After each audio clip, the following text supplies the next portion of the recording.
مور peacock جو ہوتا ہے خوبصورت ایک پرندہ جو اپنے رنگوں کی وجہ سے، اپنی خوبصورت اپنے پروں کی وجہ سے اپنی مثال آپ ہے. تو اس دن میر انیس کہتے ہیں منظر کشی بیان کرتے ہوئے وہاں کی منظر کو یوں بیان کرتے ہیں کہ اس دن روشنی بہت زیادہ تھی، موسم خوشگوار تھا، اور یہ جن پرندوں کا ذکر کر رہے ہیں وہ دراج و کبک و تہو و طاؤس کی صدا. تو وہاں یہ دراج، کبک، تہو اور طاؤس کی آوازیں، خوبصورت آوازیں آ رہی تھیں. ہر طرف یہ پرندے چہچہا رہے تھے. ان کی آوازوں کی جو مٹھاس ہے وہ اپنی مثال آپ ہے. اور شاعر یہ تخیل پیش کر رہا ہے کہ وہاں پر میدان کربلا کے جنگل کے اندر، اس صحرا کے اندر ایک عجیب خوبصورت سما تھا، کیونکہ یہ عام دن کی صبح نہیں تھی، یہ میدان کربلا کی صبح تھی. اور وہ کربلا جس کی نسبت سیدنا امام حسین سے جڑی ہوئی ہے. وہ جوش گل، پھولوں کی شدت تھی. جوش گل کا مطلب ہوتا ہے پھولوں کی شدت، بہت زیادہ کثرت سے پھول ہونا. کیفیت بھی اس کا معنی لیا جاتا ہے، لیکن یہاں مراد کیا لی جا رہی ہے؟ اس دن جوش گل، پھولوں میں بہت زیادہ جوش تھا، ان کا رنگ بہت کھلا ہوا تھا، ان کی کیفیت بہت ہی نرالی تھی. وہ نالائے مرغان خوشنوا، نالائے کہتے ہیں آواز کو، مرغان خوشنوا کہتے ہیں خوبصورت آواز والے پرندوں کی آوازیں آ رہی تھیں. سردی جگر کو بخشتی تھی صبح کی ہوا، اور اتنی ٹھنڈی ہوا چل رہی تھی کہ صبح کے وقت کو جو ہے اتنی ٹھنڈی ہوائیں چل رہی تھیں کہ جگر جو ہوتا ہے سانس لینے سے اس کو بھی ٹھنڈک محسوس ہو رہی تھی. اور پھولوں سے سبز سبز شجر سرخ پوش تھے. پھولوں سے، اب درخت جو ہے اس پر پھول اگے ہوئے تھے. پھولوں سے سبز سبز شجر، شجر کہتے ہیں درخت کو، درختوں کا رنگ سبز ہوتا ہے. ایسا لگتا تھا وہ سرخ پوش ہو گئے ہیں، یعنی انہوں نے سرخ رنگ کا لباس پہن لیا ہے. یعنی وہاں پر کربلا کے جنگل میں ہر طرف ایک باغ کی کیفیت تھی، جیسے بہار کے موسم میں پھول کھلتے ہیں. اتنی پھولوں کی شدت تھی، اتنے زیادہ پھول کھلے ہوئے تھے، اور ان پھولوں کو دیکھ کر خوشنوا آواز والے پرندے خوبصورت آوازوں میں چہچہا رہے تھے، اور ٹھنڈی ہوائیں چل رہی تھیں. اور اس میں پھولوں کی شدت کے باعث حال یہ تھا کہ پھولوں سے سبز سبز شجر سرخ پوش تھے. اتنے زیادہ پھول اگے ہوئے تھے. امیجینیشن شاعر کی یہ ہے کہ شاعر کو یوں لگتا ہے کہ اس دن صرف زمین پر کیاریوں میں پھول نہیں تھے، بلکہ درختوں پر بھی سرخ رنگ کے پھول کھلے ہوئے تھے. اور ایسا لگتا تھا دور سے کہ جیسے سبز رنگ کے درختوں نے سرخ رنگ کا لباس پہن لیا ہو. تھالے بھی نخل کے سبدے گل فروش تھے. تھالا بیٹا کہتے ہیں درخت کے گرد جو ایک کیاری بنی ہوتی ہے، ایک ہالا سا بنا ہوتا ہے درختوں کو پانی دینے کے لیے. درخت کے بالکل نیچے اس کے تنے کے ارد گرد تھالا ہوتا ہے، اس کے اندر پانی دینے کے لیے چھوٹا سا ایک گڑھا سا کر دیا جاتا ہے تاکہ پانی اس کے اندر جذب ہو جائے اس کی جڑوں کو. اس جگہ کو شاعر نے تھالے کہا ہے. تھالے بھی نخل کے، نخل کہتے ہیں درخت کو، سبد کہتے ہیں ٹوکری کو، گل فروش کہتے ہیں پھول بیچنے والے کی ٹوکری. تو یعنی یہاں پر میر انیس نے اس منظر کو پیش کیا ہے کہ میدان کربلا کے جنگل میں، کربلا کے میدان کے جنگل میں وہاں کیا کیفیت تھی. وہاں پھول اتنی کثرت سے تھے کہ درختوں نے بھی سرخ رنگ کا لباس پہنا ہوا لگتا تھا، یعنی درختوں کے اوپر بھی پھول کھلے ہوئے تھے. اور تھالے بھی نخل کے سبدے گل فروش تھے. اور پھولوں کے جو درختوں کے گرد تھالے اور ہالے بنے ہوتے ہیں اس کو پانی دینے کے لیے، جتنے پھول درخت کے اوپر کھلے ہوئے تھے اتنے ہی پھول ان نیچے ہالوں میں پڑے تھے. تو شاعر کہتا ہے کہ ایسا معلوم ہوتا ہے کہ جیسے یہ پھول کے بڑے بڑے ٹوکرے پڑے ہوئے ہیں، جیسے پھولوں کی دکانوں پر پھول بیچنے والوں نے ٹوکریاں سجائی ہوتی ہیں پھولوں سے بھری ہوئی. بالکل یہی کیفیت وہاں یہ تھی کہ استقبال کر رہی تھی، کرنے کے لیے آمد کی، اس عظیم ہستی کی آمد کا استقبال کرنے کے لیے.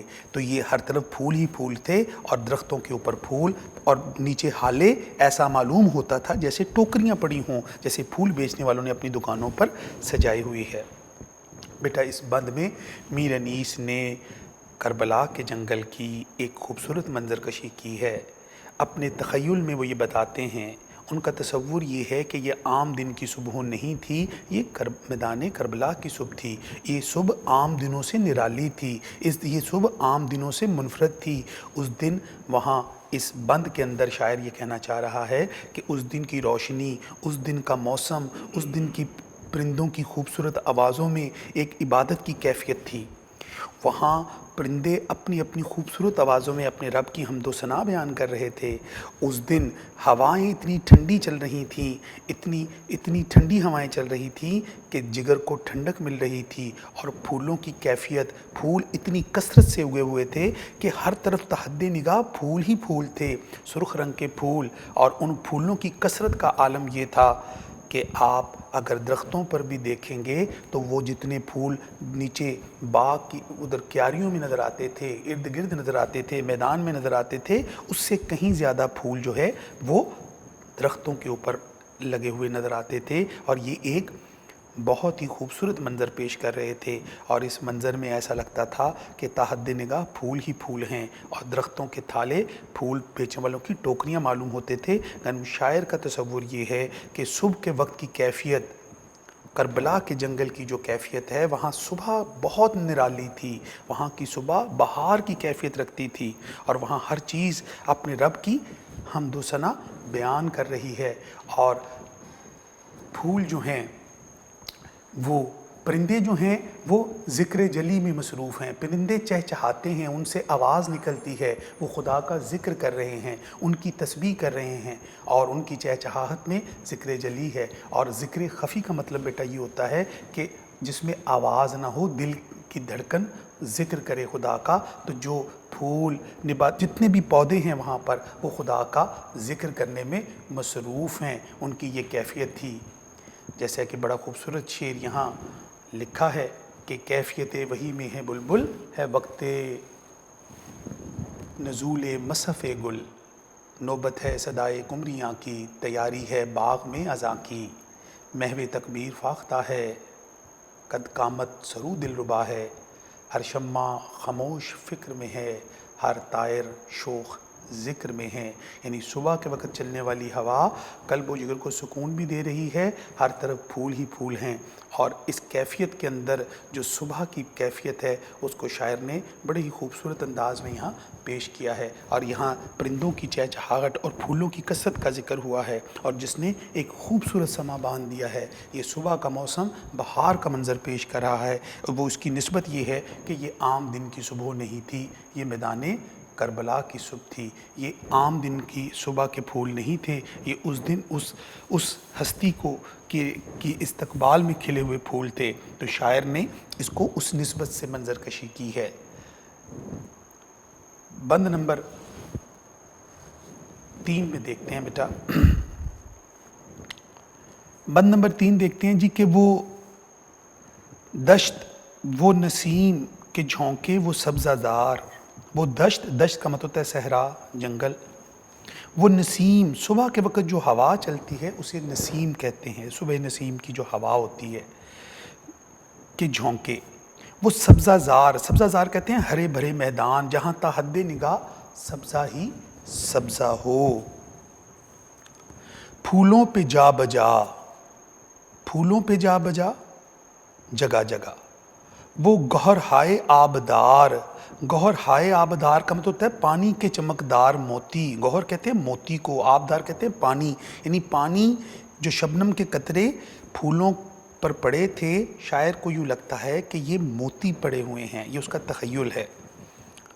اٹھنا وہ جھوم کے شاخوں کا بار بار، اٹھنا وہ جھوم کے شاخوں کا بار بار، یعنی ہوا چلنے سے شاخیں جھوم رہی تھی، خوشی کا اظہار کر رہی تھی، شاخیں خوش تھیں، ہوا چلنے سے وہ جب ہلتی تھیں تو شاعر کہتا ہے کہ ایسا لگتا ہے کہ ان شاخوں پر سرور و مستی کی اور خوشی کی کیفیت طاری ہے،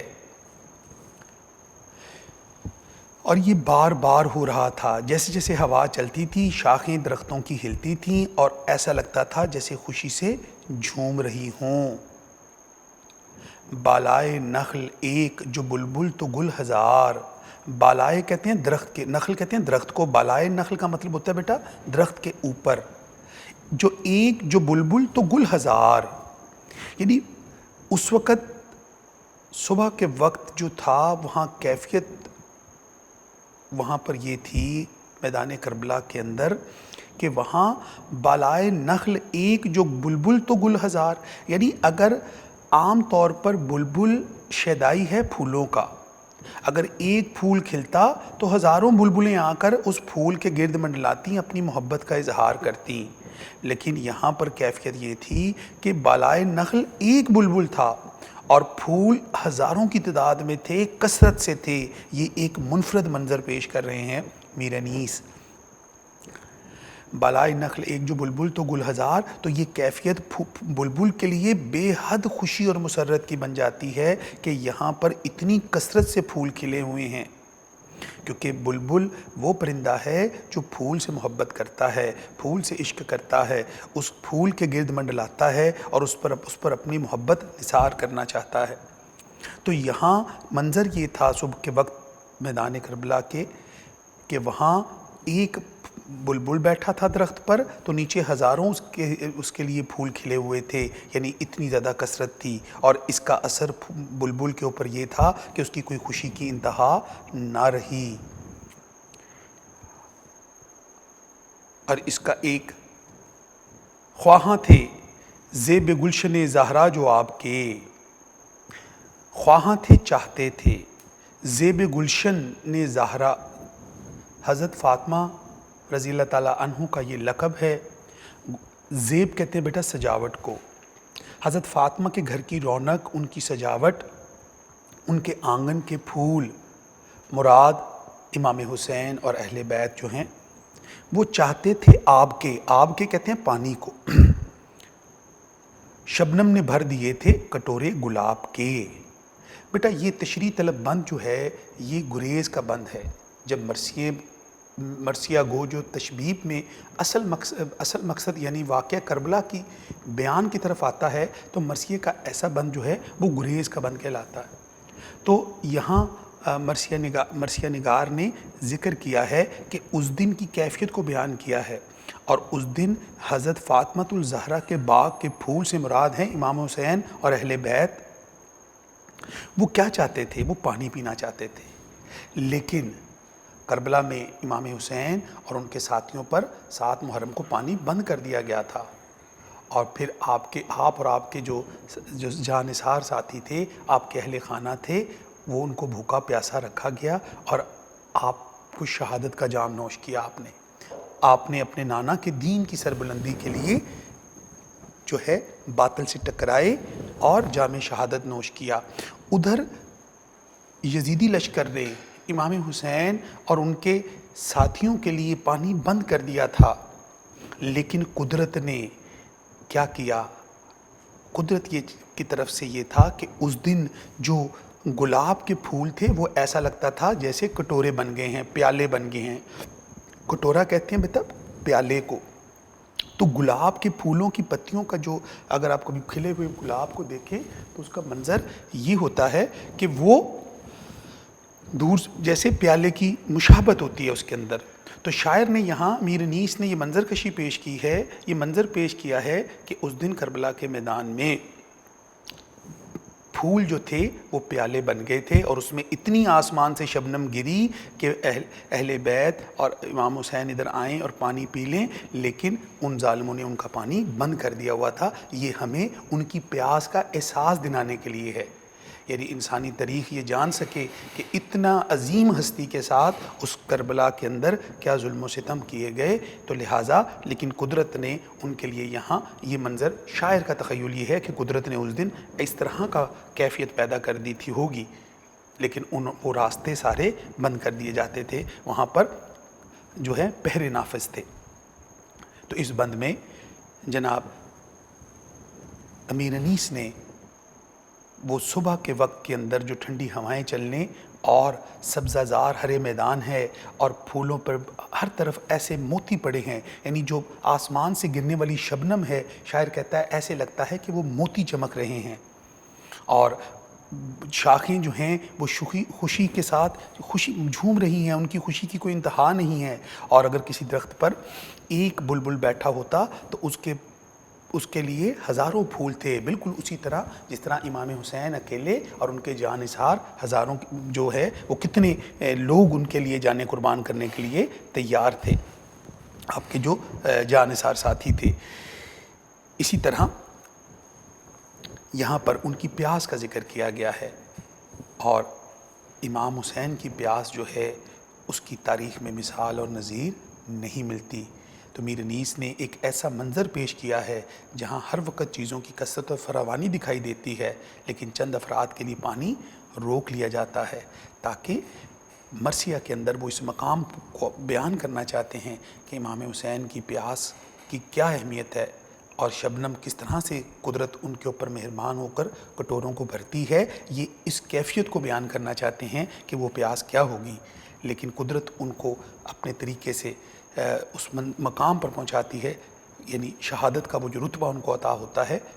یہ ایک بہت بڑا واقعہ ہے جس کی دنیا کے اندر مثالیں نہیں ملتی، اور میر انیس نے یہاں پر اس کیفیت کو بیان کیا ہے۔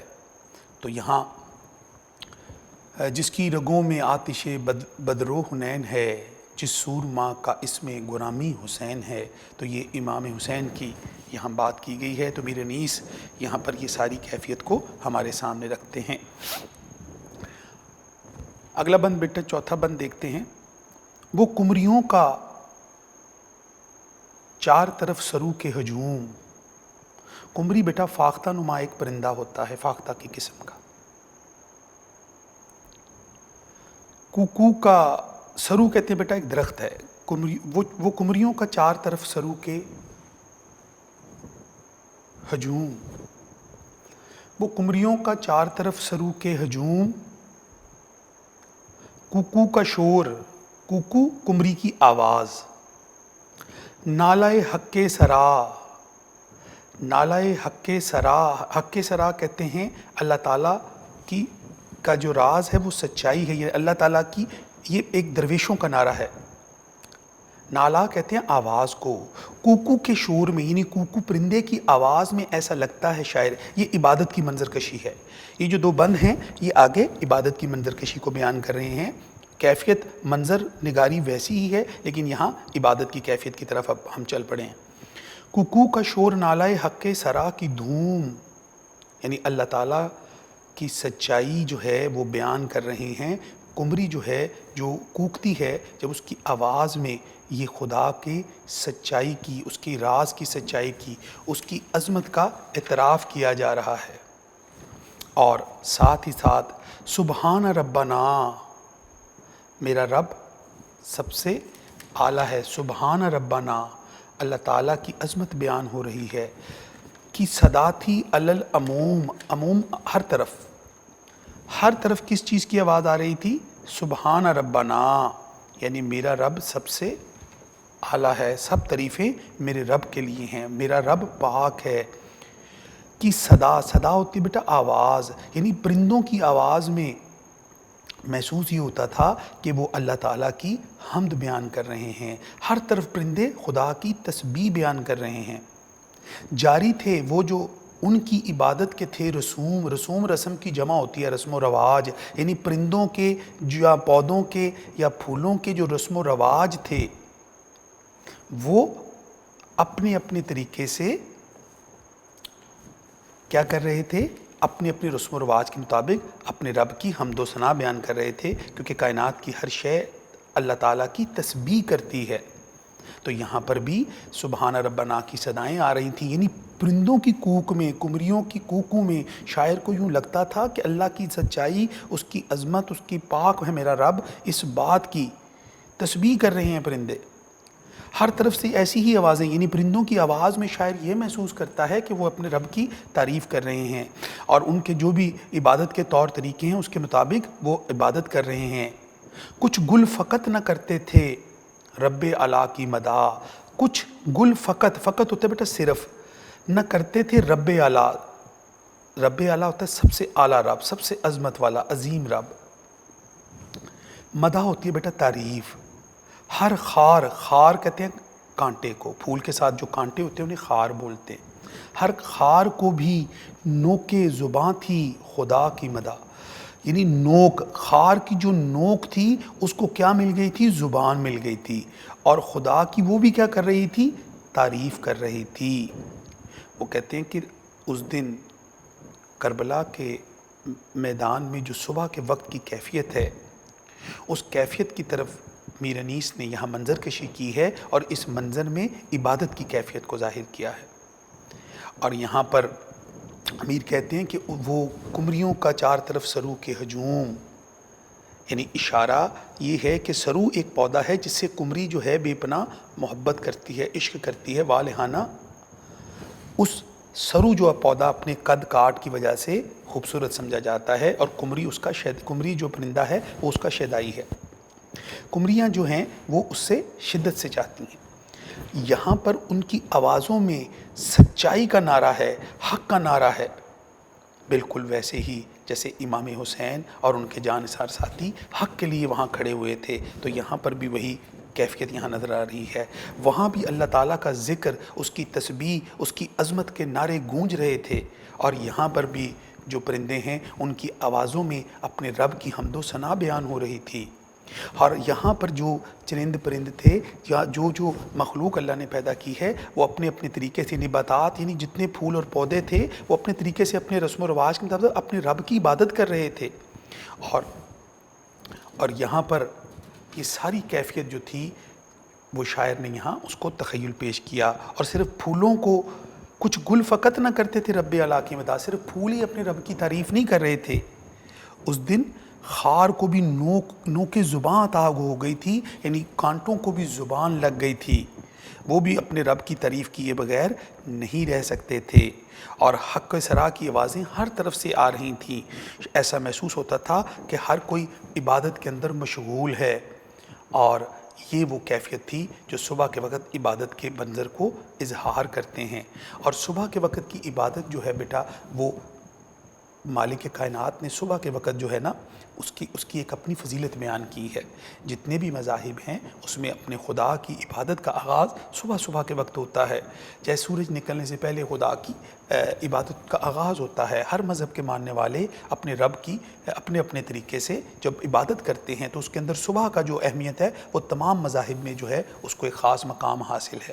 تو میر انیس نے یہاں پر یہ موقف اختیار کیا ہے کہ صبح کے وقت جو ہے نباتات اور حیوانات بھی عبادت الہی میں مصروف ہیں، اور پرندے جو چہچہا رہے ہیں یہ خدا کا جو ذکر کر رہے ہیں، اس ذکر میں اصل میں پرندوں کی آوازیں جو ہیں وہ ذکر جلی ہے، یعنی آواز کے ساتھ خدا کا ذکر کرنا۔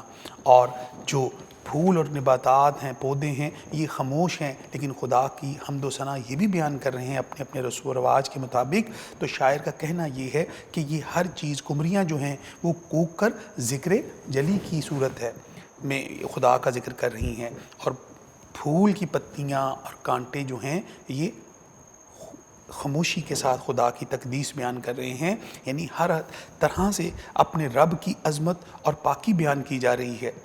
تو شاعر نے یہاں اسی منظر کو پیش کیا، اور یہی کیفیت سیدنا امام حسین کے لشکر میں بھی ہوگی، کیونکہ وہاں پر بھی اپنے رب کی حمد و ثنا بیان ہو رہی ہے، وہاں پر بھی اپنے رب کے نام کی اونچائی ہو رہی ہے، اس کا ذکر کیا جا رہا ہے، عبادت کی جا رہی ہے، اس کے نام کا جو ہے وہ چرچا کیا جا رہا ہے، اور جو باطل ہے اس سے ٹکرانے کے لیے حق کے اوپر ڈٹ جانے کی جو مثال ہمیں ملتی ہے، اور ان کے جانثار ساتھی جو ہیں آپ کے ارد گرد جو ہیں وہ جمع ہیں۔ تو یہ ساری کیفیت وہاں پر بھی موجود ہے، اور یہاں باغ میں بھی موجود ہے، جنگل میں بھی موجود ہے۔ تو جناب امیر انیس نے اس منظر کو اس انداز میں ہمارے سامنے پیش کیا، اور یہاں پر جو پرندوں کی آوازوں میں جو عبادت کی کیفیت ہے، جیسے نوبت ہے صدائے کمریاں کی، تیاری ہے باغ میں اذاں کی،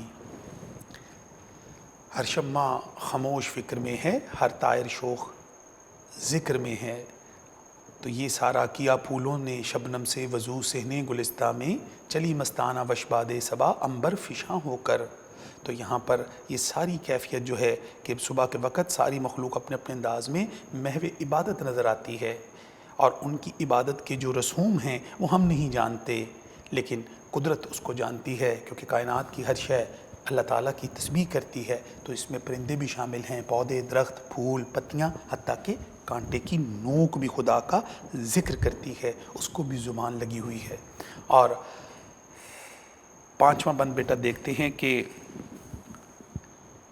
چونٹی بھی ہاتھ اٹھا کے یہ کہتی تھی بار بار، چونٹی ایک ادنا سا کیڑا، اے دانہ کش ضعیفوں کے رازق تیرے نثار. دانہ کش یعنی رزق دینے والے، دانہ دینے والے.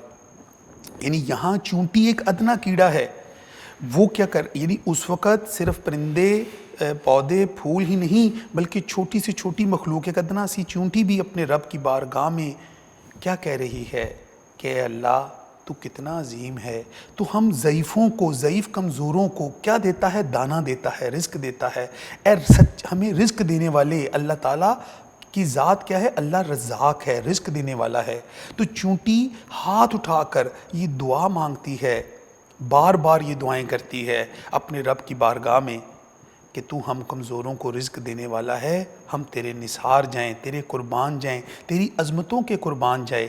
تو پتھر کے اندر بھی کیڑا ہو اس کو بھی رزق دیتا ہے. تو کیسا مالک ہے، تو کیسا عظیم رب ہے.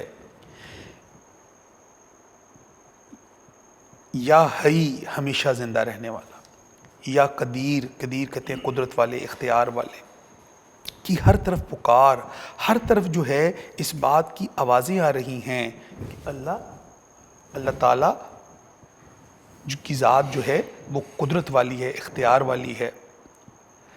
تسبیح تھی کہیں اور کہیں تخلیل کردگار. تسبیح، ذکر، تسبیح کہتے ہیں ذکر کرنا، جیسے نماز پڑھ کے ہم خدا کی تسبیح کرتے ہیں، ذکر کرتے ہیں، اس طرح کہیں تخلیل کردگار یعنی اللہ تعالیٰ کی توحید بیان کرنا، لا الہ الا اللہ کا ورد کرنا.